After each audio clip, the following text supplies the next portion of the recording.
Bienvenidos y bienvenidas a Enclave Política. En Colombia hay expectativa y mucha incertidumbre, no solo por la desconfianza en la institucionalidad para garantizar un proceso electoral limpio, sin violencia y transparente, sino por las expresiones políticas de algunas de sus autoridades, por las decisiones, por ejemplo, de la Procuraduría. Y a eso las masacres no paran y los asesinatos a líderes sociales rompen récords. Y en eso estamos. ¿Cómo quedará Colombia? Entonces nos preguntamos luego del proceso electoral. De esto queremos conversar con el analista y consultor político Jorge Aguilera, a quien le damos la más cordial bienvenida. Jorge, qué gusto tenerte acá. ¿Cómo estás? Orlando, qué grato y muy amable. Siempre, por supuesto, dispuesto a participar en el programa. Muy amable. Te voy a hacer la pregunta que parecería un poco tonta, pero provocadora al mismo tiempo. ¿Cómo va a quedar Colombia después del proceso electoral si antes de él hay tantas masacres, hay tantos asesinatos, autoridades que hacen lo que les da la gana, que violentan la Constitución y un presidente que parece que no existiera en Colombia? Bueno, ahí tienes que ver precisamente ese contexto que estás planteando. Lo que está buscando el país es un proceso de cambio. Venimos de más de 20 años de un proceso uribista, ¿sí? Una ideología que minó las instituciones, que lo que generó fue un gran empoderamiento de organizaciones criminales, y sobre esas condiciones, pues Colombia entra a ser nuevamente el primer productor de cocaína del mundo. Somos el segundo país en estructuras criminales, somos el segundo país en desigualdad social. Entonces es un país muy convulsionado por este proceso político que ha desarrollado este movimiento. Y la idea del proceso de cambio es que nuevamente la sociedad vuelva a recomponer las instituciones y sus valores, ¿sí? Hace unos días hablaba un columnista sobre el etos mafioso, ¿sí? Y es que esta ideología uribista viene y procuró impregnar en la sociedad un juego en donde lo que vive es la ley del más fuerte, del más vivo, del que logre robar al otro, y de eso se hastió la sociedad. Entonces, ese proceso de cambio es parte de lo que se está buscando, de que se vuelvan a recuperar los valores de la sociedad, se vuelva a recuperar la institucionalidad. No olvidemos que buena parte de cómo el uribismo ha minado las instituciones es poner ser personas cercanas al narcotráfico, o con familiares metidas en el narcotráfico como líderes de esas instituciones. Entonces, pues de allí que pues tú vas a ver unos cuestionamientos muy serios hacia la Fiscalía, hacia la Procuraduría, hacia los entes de control en general, por cuanto hay cierta protección hacia las organizaciones criminales, y eso lo que hizo fue empoderarlas y desarticular el tejido social de la sociedad colombiana. Pero Jorge, podríamos imaginar que es el fin del uribismo o el comienzo de una nueva etapa en la que otra derecha se va a imponer sobre el uribismo. Yo creo que incluso, Orlando, este tema es latinoamericano. Es una tendencia latinoamericana que se va a sentir mucho en Colombia, y es el tema de cómo las organizaciones criminales, principalmente el narcotráfico, se apoderaron de los estados, ¿sí? Entonces, si tú ves casos como el del asesinato del fiscal paraguayo, si tú ves casos como el asesinato del presidente de Haití, pues hay un eje común. Tan pronto asesinan a este fiscal aquí en Cartagena, de inmediato las redes sociales en Colombia se llenaron de la información, las investigaciones que hacía este fiscal contra Horacio Cartes, expresidente de Paraguay. Y tan pronto sale ese nombre a la luz, pues de inmediato sale la relación directa que él ha tenido en negocios con Álvaro Uribe. Ahí vas a ver casos asociados también con otra persona muy cercana a Uribe, que es el expresidente de Honduras, extraditado a Estados Unidos por narcotráfico, y el expresidente de Panamá, Martinelli, con sus hijos, pues también en unas investigaciones muy serias con lavado de activos, y precisamente los hijos de Martinelli ya aceptaron cargos sobre el lavado de activos. Entonces, lo que vamos a ver aquí es una tendencia de narcotráfico que se apoderó de los estados, y que obviamente pues no van a entregar el poder tan fácil. Eso es lo que estamos viendo en este momento en Colombia. Sí, estamos hablando de organizaciones criminales cuya naturaleza pues no es precisamente cumplir la ley, ni ser democráticos, ni decir, perdimos las elecciones, bueno, nos vamos. No, eso no va a ser tan fácil y es parte de la tensión que se está viviendo en Colombia. Si tuviste el paro armado que se dio hace unos días, pues realmente cuando vimos las declaraciones de Otoniel ayer, Noticias Caracol sacó otra parte de investigación, tienen un investigador muy bueno en este momento, se llama Ricardo Calderón, y hacen toda la investigación de las declaraciones de Otoniel. Entonces, básicamente lo que él dice es, pues que quienes realmente administran las organizaciones del narcotráfico, pues son generales de la fuerza pública colombiana y algunos políticos. Entonces, lo que vamos a ver aquí es algo así como lo que se presentó en los años 60 en Indonesia, el famoso método Yakarta, en donde para controlar un país empoderan a unas mafias, y esas mafias lo que hacen es aliarse con la fuerza pública para poder controlar el negocio y controlar el país, con todo el efecto en masacres, asesinatos que esto conlleva. Y entonces, pues eso es lo que está sucediendo a pocos días de las elecciones. Ya fue muy evidente acá en las redes de Colombia, decía por qué durante 3 días esta organización del narcotráfico tuvo tomados cerca de casi 200 municipios, ¿sí? Asesinando personas en la calle, quemando buses, y el ejército pues no aparecía, la fuerza pública no aparecía, hasta que aparece un video en donde camionetas de la policía pues llevan en el platón a los paramilitares, eran los que los transportaban.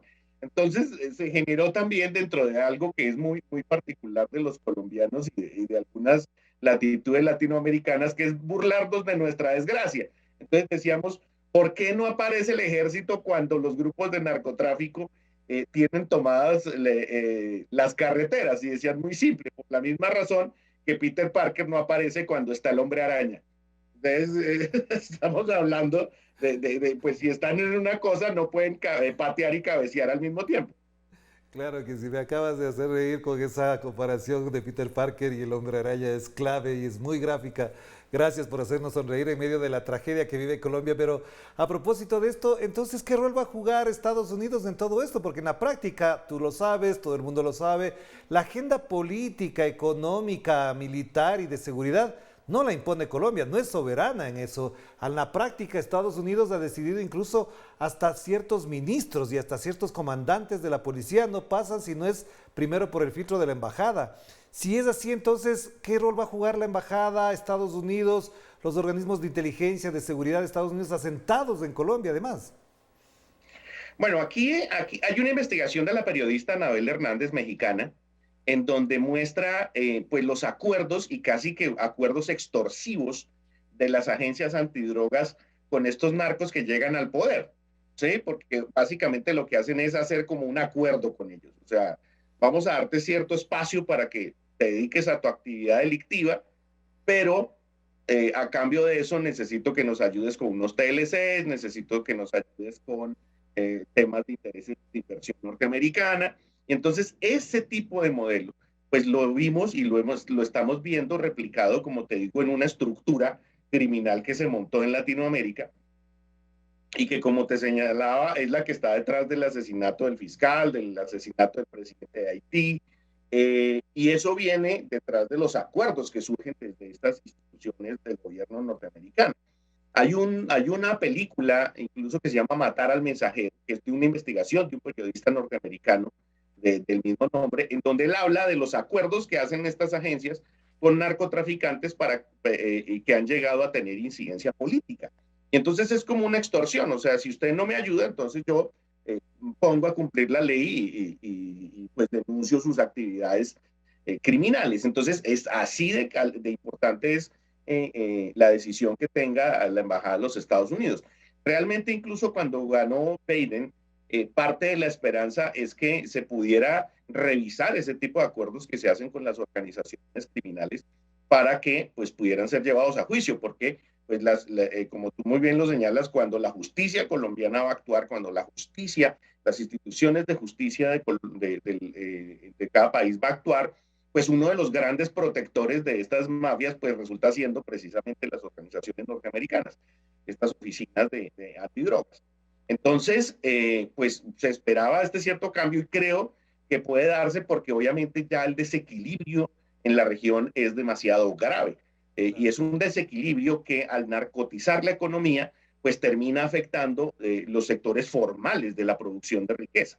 Ahí es donde tú vas a ver sectores supremamente ricos que se dedican o al narcotráfico o al lavado de activos, pero el resto de la población que vive de la economía formal, pues supremamente empobrecida porque pues son sectores que se van a deprimir por cuanto pues se le está dando prioridad a temas de narcotráfico. Ya, hagamos la primera pausa o esta pausa, Jorge, porque sí me interesa tocar ya el asunto estrictamente electoral y cómo se están configurando y en algunos casos reconfigurando las posturas y las propuestas y algunas posiciones políticas en el ámbito electoral. Hagamos la pausa y enseguida volvemos con Jorge Aguilera desde Colombia.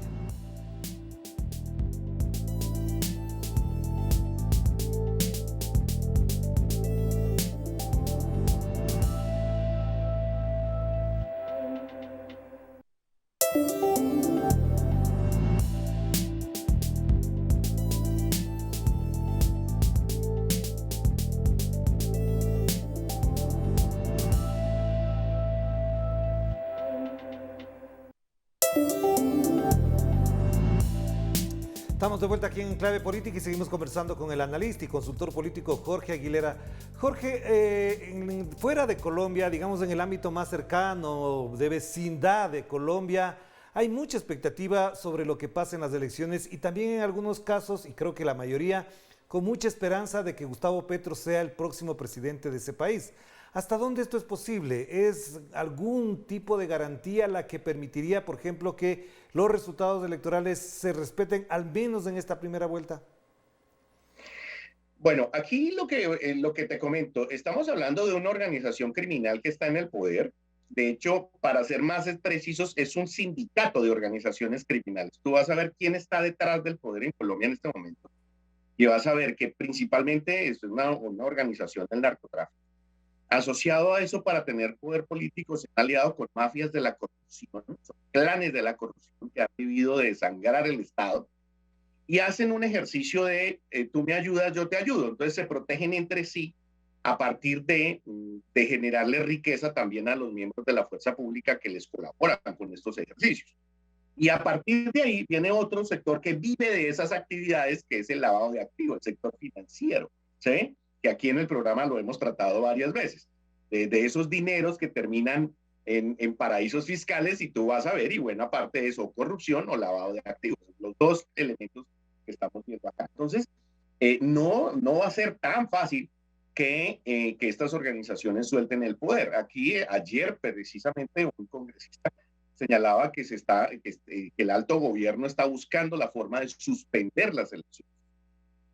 Yeah. Y lo harían suspendiendo al registrador para que no pueda haber un proceso electoral. Sin embargo, ¿qué es lo que está sucediendo, Orlando? Que en este momento el nivel de insatisfacción social es supremamente alto, es más del 80%. La desaprobación del gobierno está por el similar, es decir, tú tendrías un estallido en las calles impresionante frente a una situación como esa, con situaciones tan graves como la que vimos en el paro cívico que se presentó el año pasado. Y es que la fuerza pública sale a dispararle abiertamente a la ciudadanía. Entonces creo que ahí incluso hasta la embajada debe estar muy preocupada también, porque hay un momento en donde, como decimos en Colombia y creo que en Ecuador también está ese dicho, que dice hay momentos en donde el burro se cansa de la enjalma. Sí, o sea, ya le echan tanta cosa que el burro ya es suficiente. Entonces creo que estamos en ese momento de inflexión. Efectivamente, ya Gustavo Petro tiene una ventaja muy alta sobre el segundo. Y siendo así, de hecho, el segundo te planteo una precisión, Jorge, que es muy importante. En ese ámbito, en ese clima, en esa dinámica que tú estás mostrando, ¿dónde quedan los grandes líderes políticos, de alguna manera llamémosle espirituales, que generan una opinión más sensata? Por ejemplo, ¿qué rol está jugando un Juan Manuel Santos que salió muy bien parado y que de alguna u otra manera puso el equilibrio en ese bloque de poder? ¿Crees que ellos pueden también de alguna manera trastocar ese relato político de la derecha que parecería que todo lo criminaliza, que todo tiene que ser resuelto a bala y sangre? Bueno, yo creo que en este momento el tsunami de insatisfacción pasa incluso por encima de figuras como Juan Manuel Santos. No recordemos que él llega como candidato de Uribe, Sí, exacto. y que siendo ministro de Defensa, pues también estuvo muy cercano al caso de los falsos positivos. Entonces, si bien es una figura de paz y es una figura al que cierta parte del país está muy agradecido por haber dado ese paso, haber subido ese escalón, lo cierto es que el nivel de insatisfacción es supremamente alto. De hecho, si tú ves cuando Gustavo Petro intentó hacer alianzas con expresidentes, la intención de voto cayó de inmediato. Es decir, aquí los que estamos muy empoderados somos los ciudadanos, y lo que estamos buscando es saber quién se le entrega el poder, y el que no lo cumpla, pues no le entrega. Ahí es donde se está presentando este juego con un tema muy particular, Orlando, y es la manipulación de las encuestas. Sí, aquí el uribismo hizo un juego muy particular, y es que a los dueños de las firmas encuestadoras les dieron cargos diplomáticos y de gobierno. Entonces, hay una o dos encuestas creíbles. De resto, es muy evidente que, por ejemplo, para inflar al segundo candidato, entrevistan a personas de la tercera edad o solamente en la región donde él vive. Entonces, claro, pues tú vas a ver que sube, pero cuando ya empiezas a analizar la encuesta, empiezas a desglosarla por regiones, por edades, por estratos, por la región de la muestra, pues te das cuenta que realmente al señor lo han ido inflando esa punta de encuestas manipuladas. Ya, entonces para englobar en el tema electoral, en estas circunstancias, ¿cómo se está componiendo, descomponiendo, refigurando el sector progresista de izquierda, tomando en cuenta que, por ejemplo, hay un ELN levantado en armas, las FARC están disminuidas políticamente y electoralmente prácticamente no cuentan? ¿Todo este sector o este bloque progresista crees que puede hacer, si es que ganara Gustavo Petro, la base de apoyo, el sostén político de ese gobierno? Bueno, yo creo que ahí precisamente como tú lo dices, hay que hacer una precisión, y es que estos sectores no precisamente son progresistas, son de línea socialista clásica. Entonces, pues ahí también vas a tener una resistencia en la sociedad, porque su discurso para esta sociedad es muy viejo, ¿ya? Si tú vas a ver quién está definiendo el cambio electoral en América Latina, los jóvenes. Es una de las líneas. Yo acabo de manejar una campaña, y las líneas que movieron la intención de voto para el 13 de marzo fueron, uno, el cambio generacional. Los jóvenes en Colombia son 15% más que el resto de la población, es decir, van a ser los que definen las elecciones. Dos, la insatisfacción por el modelo neoliberal, que dejó a una parte de la sociedad por fuera, precisamente a los jóvenes, que son la mayoría en este momento. Y tres, el componente tecnológico. América Latina está moviéndose en redes sociales mucho más que los demás continentes, o que continentes como Europa, por ejemplo. América Latina consume mucho más interacción a través de redes sociales. Entonces, en ese ejercicio, pues tú vas a ver cómo se recompone este tema, y ahí es donde estos discursos para estos jóvenes, pues son discursos de cosas que sucedieron antes de que nacieran. Entonces son cosas para ellos supremamente viejas, son estructuras piramidales que para ellos pues son anacrónicas, y ahí es donde creo que la América Latina puede generar unas propuestas muy interesantes, incluso para las propuestas políticas del resto del planeta.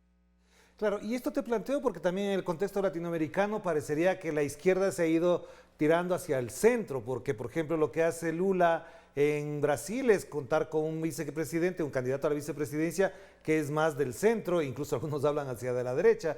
En Chile no necesariamente la postura de Boric es de extrema izquierda, algunos consideran que también es más socialdemócrata y eso de alguna manera también influye. ¿Crees que efectivamente está jugándose la disputa política en Colombia más hacia el centro que hacia la izquierda? No, pues lo que pasa aquí es que más que la izquierda o la derecha hay unos intereses muy puntuales, ¿sí? Es un interés sobre recuperar la calidad de vida, es un interés sobre recuperar las posibilidades sociales y económicas de la ciudadanía, ¿sí? Entonces a estos ciudadanos poco le importa si eso es de izquierda o derecha, que van directamente con esa solicitud. Si tú vas a ver la vicepresidenta, la candidata a vicepresidenta Francia Márquez, con su concepto de vivir sabroso, pues ha tenido un impacto muy particular, ¿sí? Em, Porque efectivamente la gente añora unas condiciones de vida, los jóvenes que añoran las condiciones de vida de sus papás e incluso de sus abuelos.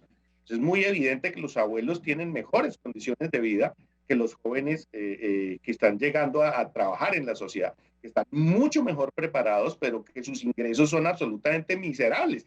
Y eso se debe a las políticas de línea neoliberal. Entonces, lo que se quiere es recuperar unas condiciones sociales y una calidad de vida. Incluso eso tiene que ver con la generación de riqueza y eso tiene que ver con un capitalismo, pero con un capitalismo responsable que le permita a las personas vivir en una sociedad. Hay un documento muy interesante que se llama Los que sobran y muestra eso. O sea, si tú dejas a un sector de la sociedad por fuera del sector productivo, pues no se van a dejar morir. Y el tema es que en toda América Latina, pues es el cambio generacional. Ahí va a haber un choque directo de esta generación entera pidiendo unas condiciones básicas para poder desarrollarse en una sociedad. Poder comprar. Tú sabes que en este momento un joven en América Latina no se va a pensionar, no va a poder comprarse una casa, ¿sí? Sus ingresos escasamente le permiten sobrevivir. Entonces, pues esas condiciones van a generar un estallido y un cambio político necesario cuando siendo ellos la mayoría. Ya, para cerrar entonces, si esta es la parte medular del debate político, ¿por qué no está en la agenda de la discusión y tampoco en los espacios de análisis mediático que se ven en Colombia? Me acabas de dar un dato que es muy importante porque si esa es la tendencia o es la proyección política con la que se mueve, ¿por qué no está en el debate político público? Bueno, ahí hay varios elementos que hay que tener en cuenta. Uno, que dentro del proceso paramilitar, casi que hubo una línea de exterminio en Colombia hacia la población joven, que es lo que tú conociste o lo que ha conocido como los falsos positivos, ¿sí? Que era básicamente un segmento al que iban los asesinatos, era un segmento muy puntual, población joven. De hecho, la declaración del jefe de inteligencia que está en la JEP en este momento está dando sus declaraciones y aceptó cargos. Él explicaba que para escoger a los que iba a asesinar esperaba que salieran del colegio hacia sus casas en las tardes. ¿Y esto qué es? Pues son prácticamente adolescentes, muchachos que están terminando su bachillerato y que terminan en una escuela rural y van caminando hacia su casa que queda en una sola montañosa. Entonces, esta idea, y además tú lo vas a ver mucho en el discurso uribista, que es un tema en donde casi que asocian joven con comunista, ¿de acuerdo? Con todo y que, como te digo, para ellos el comunismo es una cosa más bien vieja y mohosa, ¿sí? Pues lo que hizo el uribismo fue acusarlos y para poder estigmatizarlos y casi que justificar el asesinato, fue meterlos en ese rango. Incluso tú vas a ver una conferencista centroamericana, hondureña, si mal no estoy, o guatemalteca, que ya habla de eso, que los jóvenes tienden al comunismo. ¿Ya? Entonces, dentro de esa estigmatización, pues se justificaron un montón de asesinatos. El otro componente es que, pues este movimiento, después de darse cuenta que pues, todos los informes iban a que casi que estaban yendo hacia un plan de exterminio de población joven, decidieron hablar de que ellos estaban jóvenes con ellos y no sé qué y tal, pero pues es un tema que está ahí en ebullición, pero donde las cifras son supremamente claras. Claro que sí. Muchísimas gracias, Jorge. Estamos pendientes. Obviamente lo que vendrá después del 29 de mayo también será motivo de análisis porque efectivamente Colombia es un país con una dinámica política, social, cultural, deportiva, artística enorme y eso no se puede quedar de lado tampoco. Es un país con una fortaleza política y cultural muy fuerte y de eso también tendremos que hablar después del 29. Te invitamos desde ahora, Jorge. Un abrazo. A tus órdenes. Muchísimas gracias a Jorge Aguilera a propósito de las elecciones de Colombia, lo que está pendiente en el análisis también. Por supuesto será motivo de otros programas porque a Colombia, además que la queremos, nos importa mucho. Un abrazo para todos. Chao, chao.